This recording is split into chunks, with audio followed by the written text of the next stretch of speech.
Friends, मैं सुलक्षणा पंचोली आपकी Hindi teacher. आज हम कक्षा 6 के अंदर अध्याय 10 का अध्ययन करेंगे, जो कि हमारी झांसी की रानी है। इसकी लेखिका है सुभद्रा कुमारी चौहान। झांसी की रानी कविता में रानी लक्ष्मीबाई के बाल्यकाल में ही बर्छी, ढाल और कृपण आदि का इस्तेमाल करने, वीर शिवाजी की गाथाएं सुनने, नकली युद्ध करने, व्यूह रचना करने, दुर्ग तोड़ने आदि का सजीव चित्रण किया गया है। लक्ष्मीबाई के विवाह के अवसर पर झांसी में खुशियां मनाने, कुछ ही समय के बाद उनके विधवा होने तथा राजा गंगाधर की निसंतान मरने पर झांसी में शोक छा जाने का वर्णन भी किया गया है।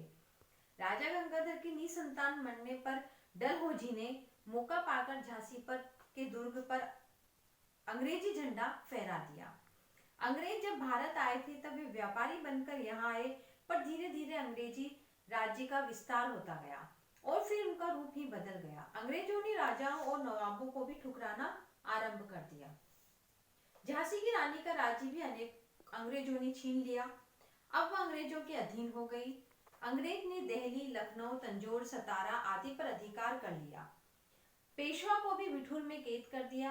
अंग्रेजी समाचार पत्रों में नागपुर के जेवरों और लखनऊ के नौलखा हार की नीलामी के विज्ञापन छपने लगे। ऐसी दशा में झांसी की रानी लक्ष्मीबाई ने अंग्रेजों को भारत से खदेड़ने का साहसपूर्ण वर्णन किया। इस स्वतंत्रता संग्राम में अनेक वीरवर नाना धुंधुपत, तात्या टोपे, अजीमुल्ला, अहमद शाह मौलवी, ठाकुर कुंवर सिंह आदि शहीद हुए। लक्ष्मीबाई ने इस स्वतंत्रता संघर्ष में बढ़ चढ़कर भाग लिया। लेफ्टिनेंट वॉकर भी लक्ष्मीबाई के सामने नहीं टिक पाए। वह घायल होकर भाग खड़ा हुआ। लक्ष्मीबाई 9 मील की निरंतर यात्रा पर कर कालपी पहुंची। उसका घोड़ा थकान से मर गया। फिर भी लक्ष्मीबाई ने यमुना तट पर हुए युद्ध में अंग्रेजों को हरा दिया। वह भी विजयी हो आगे बढ़ी और ग्वालियर पर ही उसने अधिकार जमा लिया। अंग्रेजों की सेना ने उसे फिर घेर लिया। शत्रु बहुत थे, वह अकेली थी। शत्रु और रानी लक्ष्मीबाई के बीच घमासान युद्ध हुआ। रानी लक्ष्मीबाई घायल होकर गिर पड़ी और स्वर्ग सिधार गई। इस प्रकार रानी लक्ष्मीबाई ने प्रथम स्वतंत्रता संग्राम में अपना बलिदान कर भारत के लोगों की स्वतंत्रता प्राप्त करने की चाह को जगा दिया। प्रस्तुत पाठ के अंदर इस झांसी की रानी लक्ष्मीबाई जो थी उसका वर्णन किया गया है कि जब वो बाल्यावस्था में छोटी थी तब उनकी किसी प्रकार की कोई सहेली नहीं थी। उनके जो अस्त्र शस्त्र थे, जैसे कि बर्छी है, ढाल है, कृपाण है, तलवार है आदि के साथ वो खेलती थी, अर्थात कि वह युद्ध में पारंगत होना चाहती थी। उनको वीर शिवाजी की जो गाथाएं थी, उनके बारे में जो अच्छाइयां थी, उनको मुख जवानी याद थी। जब उनका विवाह हुआ झांसी में तो बहुत हर्षोल्लास से वहां पर खुशियां मनाई गई, किंतु कुछ समय के बाद ही वहां पर उनके पति की मृत्यु हो गई। जो डलहौजी थे, डलहौजी ने यह जब देखा कि झांसी के जो युवराज थे, झांसी का जो वारिस था वह नहीं रहा, अर्थात झांसी जो है वो खराब हो गई है, उसका कोई रखवाला नहीं है, तो डलहौजी ने क्या किया, उसके ऊपर आक्रमण कर लिया और अपना झंडा झांसी पर फहरा दिया। झांसी पर झंडा फहराने के बाद जो रानी लक्ष्मीबाई थी वह निर्घर हो गई है, उनके पास कोई घर नहीं बचा। वह लोगों के पास गई, लोगों ने उनकी सहायता करी और उसके बाद उन्होंने एक के बाद एक अंग्रेजों से युद्ध करना आरंभ किया। वह इस प्रकार से रही जैसे हम कहते हैं, इनके बारे में कहा भी गया है, खूब लड़ी मर्दानी वह तो झांसी वाली रानी थी, अर्थात कि मर्दों के साथ, आदमियों के साथ खड़ी होकर आदमियों के समान वह मैदान में अत्यंत तेज भाव से बहुत लड़ी और उसने अपनी झांसी को जिताया और वह स्वर्ग सिधार गई। ये सब कार्य करते हुए वह स्वर्ग सिधार गई। सिंहासन हिल उठे, राजवंशों की भ्रगुटी तानी थी, बूढ़े भारत में भी आई फिर से नई जवानी थी, घूमी हुई आजादी की कीमत सबने पहचानी थी, दूर फिरंगी को करने की सबने मन में ठानी थी। सिंहासन हिल उठे, शासन व्यवस्था तो जी वो हिल उठी, वह कांपने लग गई। राजवंशों ने भ्रगुटी, अपनी जो भ्रगुटी होती है अर्थात की जो आईब्रोज होती है, वह सबकी यानी कि उनकी चिंता का विषय बन गया। बूढ़े भारत में आई, जो भारत था अर्थात कि जो भारत अंग्रेजों का गुलाम बन चुका था, उसमें फिर से एक नई तरंग जाग उठी थी। किसके माध्यम से? रानी लक्ष्मीबाई के माध्यम से। घूमी ही आजादी की कीमत सबने पहचानी थी। सब लोगों के मन में यह था कि जो हमारा भारत अंग्रेजों के अधीन रह गया है, तो हम रानी लक्ष्मीबाई के साथ मिलकर इस कार्य को आगे बढ़ाएं, दूर फिरंगी को करने की अर्थात, और जो अंग्रेज थे उनको दूर हटाने के अर्थात उनको उनके देश भेजने के लिए सबने मन में ठान लिया था कि हम रानी लक्ष्मीबाई के साथ लेके इनको फिरंगी अर्थात जो अंग्रेज हैं इनको भगा देंगे। चमक उठी सन 57 में, वह तलवार पुरानी थी। सन 57 में 1857 में चमक उठी थी अर्थात कि यह लड़ाई शुरू हो गई थी। इस स्वतंत्रता संग्राम में झांसी की रानी लक्ष्मीबाई ने बढ़ चढ़कर भाग लिया। बुंदेलखंड के हर वालों अर्थात लोक गायकों का कहना है ताकि लक्ष्मीबाई पुरुषों की भांति अंग्रेजों से लड़ी और लड़ते लड़ते शहीद हो गई। कानपुर के नाना की मुंह बोली बहन छबीली थी अर्थात कानपुर के नाना साहिब थे बाजीराव पेशवा, लक्ष्मीबाई को अपनी मुंह बोली बहन समझते थे। लक्ष्मीबाई नाम पिता की वह संतान अकेली थी। लक्ष्मीबाई जो थी वो अपने पिता की इकलौती संतान थी। नाना के संग पढ़ती थी, वह नाना के संग खेलती थी, वो नाना के साथ ही खेलती थी, यानी कि अर्थात कि वह नाना के साथ ही पली बड़ी है। बर्छी ढाल कृपाण कटारी है उसकी सहेली थी और ये जो सारे शस्त्र यही उनके सहेली थी। वीर शिवाजी की गाथाएं, वीर शिवाजी थे उनकी गाथाएं उनको मुख जवानी याद थी। बुंदेले हर बोलों की मुंह हमने सुनी कहानी थी। बुंदेलखंड के जो लोग हैं, जो लोग गायक है, उनके द्वारा सुनी गई है कि खूब लड़ी मर्दानी है, जो झांसी की रानी है मर्दों के साथ खूब लड़ी है और इसने खूब अच्छा बढ़ चढ़कर युद्ध के अंदर कार्य किया है।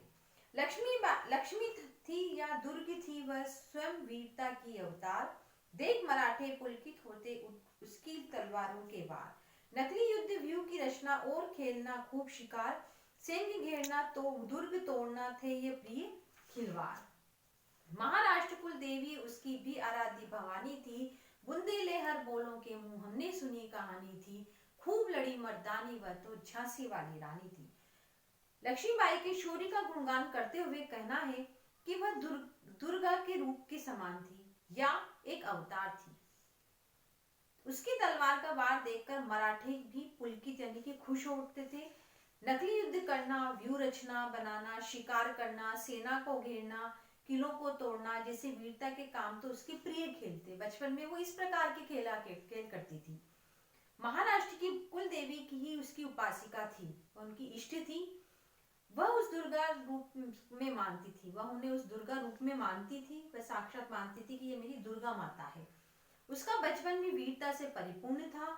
बुंदेलखंड के लोक गायकों द्वारा एक कथा सुनाई है कि झांसी की रानी ने अंग्रेजों का डटकर मुकाबला किया। हुई वीरता की वैभव अब साथ सगाई झांसी में। ब्याह हुआ रानी बन आई लक्ष्मीबाई झांसी में। राजमहल में बजी बधाई खुशियां छाई झांसी में। सुभट बुंदेलों की बिरदावली सी वह आई झांसी में। चित्रा ने अर्जुन को पाया, शिव से मिली भवानी थी। बुंदेले हर बोलों के मुंह हमने सुनी कहानी थी। खूब लड़ी मर्दानी वह तो झांसी वाली रानी थी। लक्ष्मीबाई की सगाई झांसी के राजा गंगाधर राव के साथ हुई। यही वीरता की सगाई धन दौलत के साथ हुई। अर्थात वीरता, वीर झांसी की रानी, और धन दौलत अर्थात की जो राजा थे, जो गंगाधर थे, वह बहुत संपन्न थे। इसलिए कहा गया है कि क्योंकि रानी एक वीरांगना थी और गंगाधर राव वैभवशाली अर्थात धन दौलत से परिपूर्ण थे। विवाह और उपरांत रानी झांसी में आ गई। सारी झांसी में खुशियां मनाई गई। राजमहल में बधाई गाई गई। बुंदेलों के वीरों का यश गुणगान हुआ। सब ऐसे हुआ जैसे चित्रा को पति के रूप में अर्जुन मिले और माँ दुर्गा को शिवजी के रूप में। बुंदेलखंडों के लोगायकों ने कहा, बखान भी किया है कि मर्दों की भांति लड़ने वाली रानी लक्ष्मीबाई एक वीरांगना थी। बुंदेले हर बोलों की यानी कि जो लोक गायक हैं उनके माध्यम से बताया है। उदित हुआ सौभाग्य मुदित महलों में उजियाई थी, किंतु कालगति चुपके चुपके आई घटा घेर लाई थी। तीर चलाने में उसे चुड़िया का भाई, रानी विधवा हुई हाय, विधि को भी नहीं दया आई। निसंतान मरे राजा की रानी शोक समानी थी। बुंदेले हर बोलों के मुंह हमने सुनी कहानी थी। खूब लड़ी मर्दानी है तो झांसी वाली रानी थी। लक्ष्मीबाई ने महलों में आकर एक नया जीवन शुरू किया। उसके आते ही महलों में प्रसन्नता छा गई, जैसे चारों ओर उजियारा फैल गया हो। परंतु भाग्य को यह मंजूर नहीं था। समय की गति ऐसी थी कि लक्ष्मीबाई के जीवन में दुख की काली घटा छाने लगी। रानी के पति की अनायास मृत्यु हो गई। अच्छी रानी, झांसी की रानी अच्छे से आई थी, लेकिन कुछ समय के बाद ही उनके पति की, अर्थात उनके पति की मृत्यु हो गई। रानी विधवा हो गई। शस्त्र चलाने वाले हाथों में अधिक समय तक चूड़ियां नहीं टिक पाई। लक्ष्मीबाई को दुख में विधाता को जरा भी दया नहीं आई, अर्थात कि जो दुख रानी लक्ष्मीबाई को विधाता ने दिया है, भगवान ने दिया है, तो उनको दुख नहीं हुआ इस बात का कि मैं इस वीरांगना को इतना बड़ा दुख दे रहा हूँ। राजा निसंतान मर गए, उनके किसी प्रकार की कोई संतान नहीं थी। झांसी की रानी गहरे शोक में डूब गई।